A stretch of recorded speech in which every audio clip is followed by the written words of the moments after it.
David Licauco update.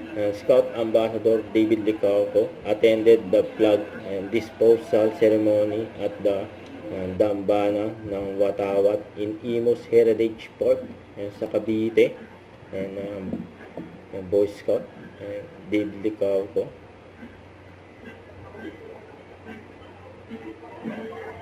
Mga Boy Scout. Si David. Ang gwapo ng Boy Scout.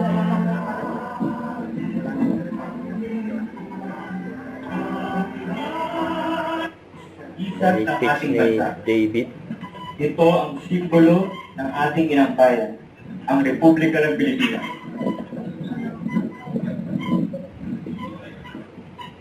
Ito ang tatak na pagsusumikap ng ating mga bayani upang magkaroon ng kalayaan ng bawat Pilipino.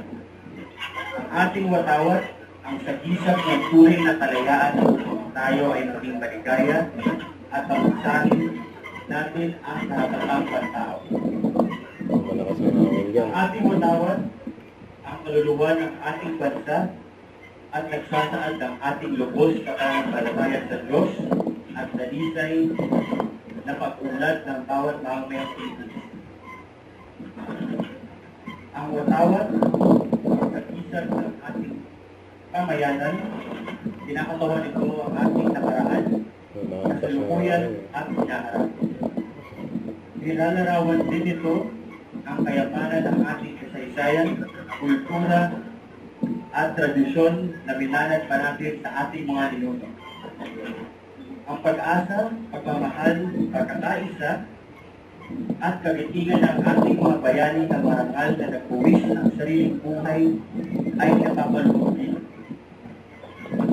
Ang watawat na ito ay sumasagisag sa iyo, sa akin, at sa ating lahat. Ang watawat na ito ay kaisa natin.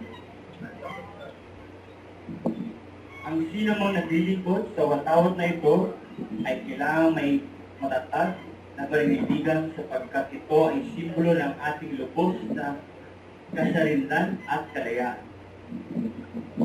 Alam natin na ang kalayaang ito ay paulit-ulit na susubukang yuraan at after ang event, ang dahil pa gusto mong pa-picture ang mga Boy Scout at Girl Scout.